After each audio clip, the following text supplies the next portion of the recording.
Okay, I'm Beck Lane, and this is Catalyst and Company. Catalyst and Company, where we're catalysts in each other's lives as well as our own, and we work at being the artists we've always wanted to be. And I am here at Arcos building, which is a condominium apartment building. It's kind of a fancy apartment, so we'll call it a condo building, in downtown Sarasota at 340 Central Ave. I'm actually at 320, big difference, Central Ave. I'm a few feet away from 340. But I'm in this space. As you can hear, it's quite cavernous. The floor is marble, very high ceilings, lots of windows. It's pretty spectacular. However, I am being lazy, and I should be painting, and I don't have that inner desire. I'm just like making things and little things and putting up signage and trying to create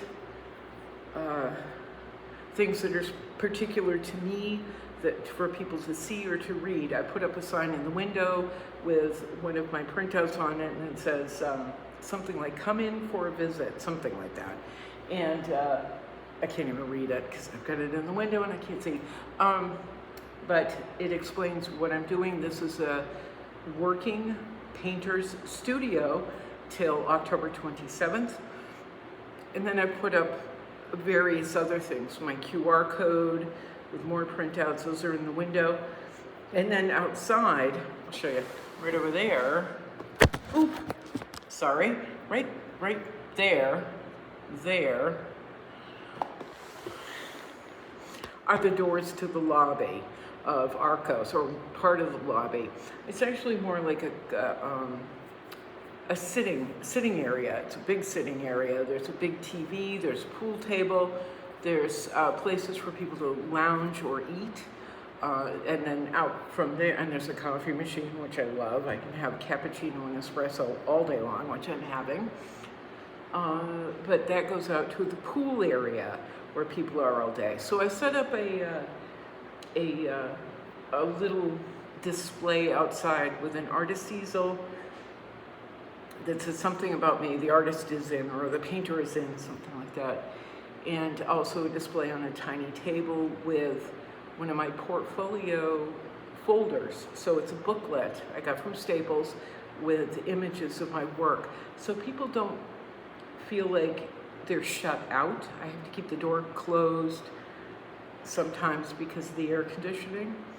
Also, I have people wandering in that are really annoying sometimes.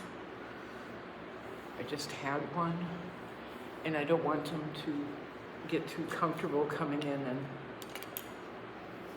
talking at me. It's annoying. So I kind of keep the door closed some of the time, and then other times I'll have it open, like tomorrow. But the thing is, when people are coming and going from the exercise rooms, or they're going to the common area, I don't want them to feel intimidated about walking in the door when I'm here, whether the door is shut or open. I want them to know exactly, or get an idea of who I am and what I'm doing here.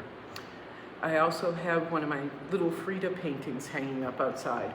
I have a price list in the booklet as well, or kind of sticking out of the booklet, so people can see.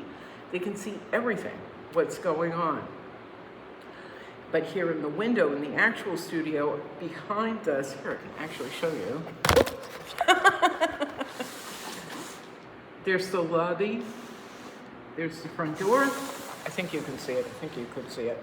Anyway, people can see into the studio and see what I'm doing, when I'm working, which hasn't been a lot. And then we've got the windows right, oh God, the thing's gonna keep falling over. Right there, windows all along. I'm so glad you guys know me. You know that shit's gonna go sideways. Things are gonna fall over. Anyway, as you can see, people can see. They can see in 1, 2, 3 different ways. Okay, 3 different ways.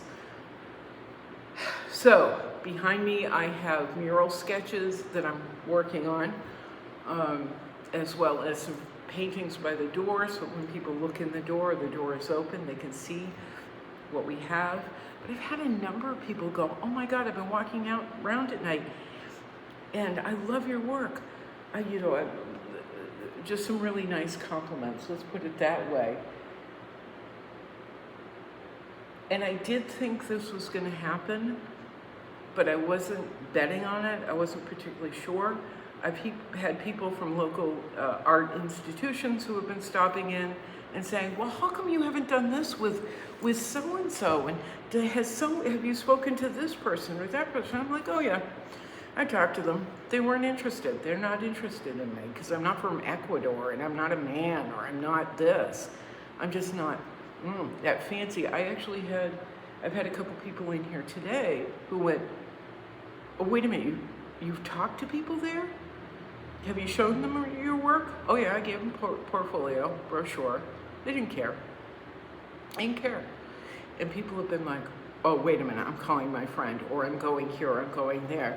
And we've talked about the conversations I've had with different institutions in town and how mouthy I've been. Because I don't care. As I keep saying to people, what are they gonna do? Not show me harder? Not show me more? Like, what are they gonna do? Totally ignore me, just like they have been all along. This space, however, and I'm not gonna turn the other cheek and all of a sudden be like, oh, thank you so much for finally seeing me.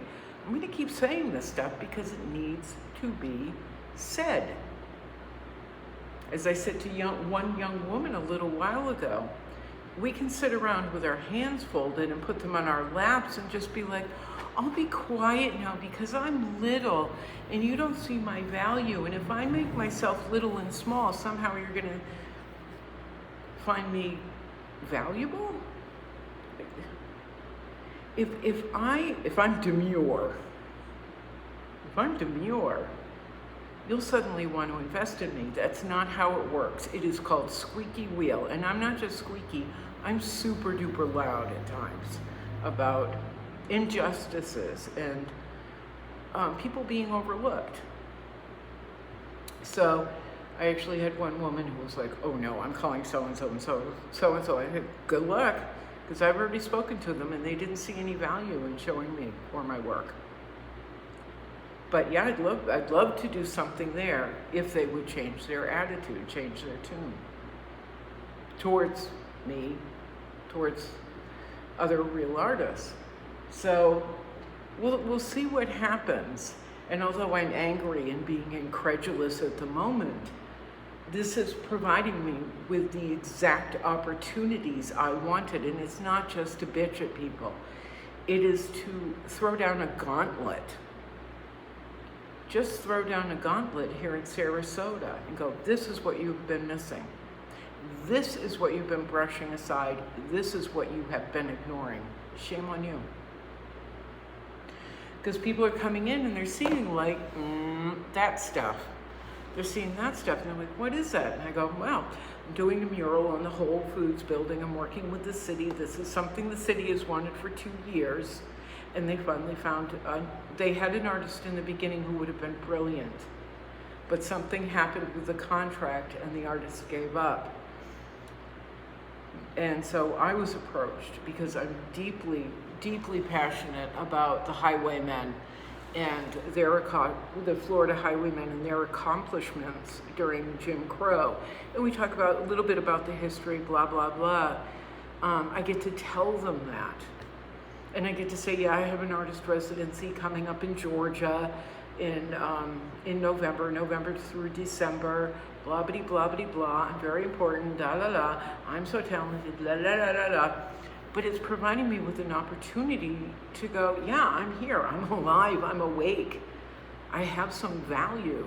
I could share this with the city and help bring more visual artists, real visual artists to the city, or I could help improve visual arts, or I could help improve the exposure of visual arts in the city, because I do think that much myself, as do other people. So this is a fantastic opportunity for me to throw down a gauntlet and use my platforms to hopefully lift the visual arts in Sarasota, or lift visual artists in Sarasota. Sarasota has built a history for itself of being an art city, and we've talked about it a million times, an art city. But it's not contemporary art, it's not modern, it's not future forward-thinking art for the most part, or it hasn't been. It is kitsch art. It is kitsch art. This is a palm tree by the water. This is a pink flamingo. This is glitter thrown in drip paint. Isn't that just so inventive of me that I'm able to copy? That's what people around the city have been buying, and visitors have been buying for years. But as has been noted over and over and over again by not just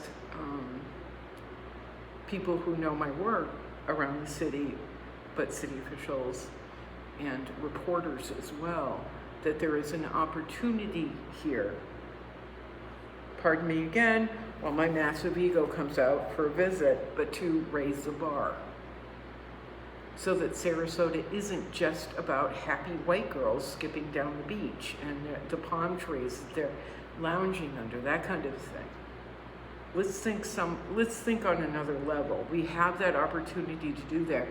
And I have the opportunity to work with artists who have zero interest in painting any of the kitsch that Sarasota has been producing for decades. So yes, very lofty, very egotistical, very arrogant, but it's very true. So although I'm being lazy and I'm not really producing any artwork, not like this is going to win any awards, but or her, poor Marianne Carroll, kind of left her a mess in the background for now.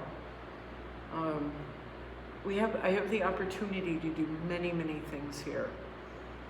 And because of the size of the space and because of the lounge outside, we can actually hold meetings here about the highwaymen, the Florida highwaymen. We can do artist talks or city talks about the Florida highwaymen, the public art movement that the city is trying to build and the commission is trying to lay a foundation for. There's a lot of opportunity. With the Florida highwaymen, I only want to paint with black and brown African American people. And I mention it all the time, no matter who I'm talking to. I talk about it and I watch the reaction. That's the fun part, is watching the reaction. It's only white men who go, well, you should invite it's only white men who are like, ugh. Everyone else goes, that's fantastic. I'm glad to hear it. So it's a real opportunity to introduce people and communities that otherwise may not bother to cross or may not feel they have the opportunity to cross and to meet. So there's a lot going on here, including me swinging my big egotistical dick, but it's just terrific. Yesterday my friend Bill from Chalkfest dropped off some postcards. We're talking about doing an event together or several events together with Creative Liberties. Creative Liberties, who they run this space, they own this the space that I'm in. So we're able once again to cross-reference and use use the facility and use my presence here for a lot of people, and hopefully to produce a lot of good for everyone. And so I suppose I should do something, but that's what's happening here. I think what I wanted to, the message I wanted to convey is back to the beginning, when people, I was telling you, people come in here and they're like, oh my God, and I go, ugh, you should see the crap I have at home. I have about 200 paintings at home. And then I have more in a storage unit, more in my galleries, and more in New York, and more overseas. People are like, oh my God, which is very, very nice. But, oh, I forgot what I was going to say. Oh, now I remember. Yeah, the people who are like, well, how come you're not doing this with the local museum? Oh, they don't want me. How come you're not doing this with Ringling? Oh, no, they don't want me either.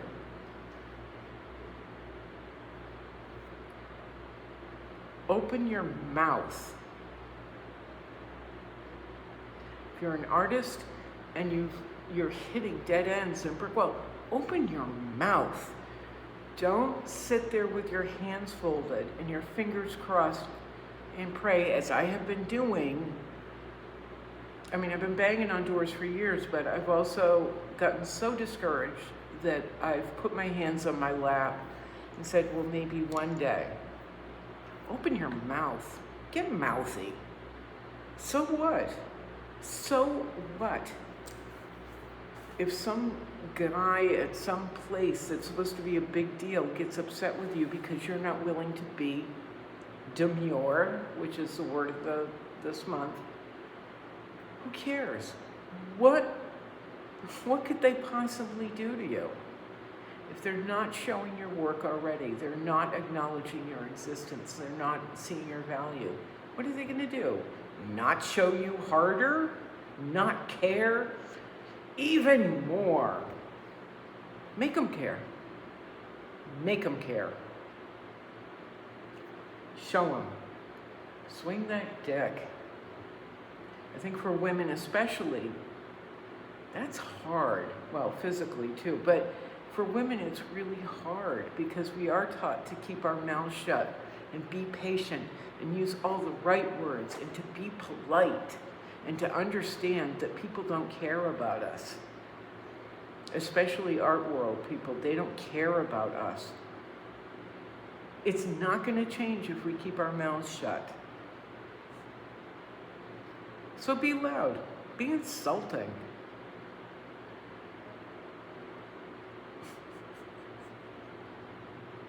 Make them hear you. Make them hear you.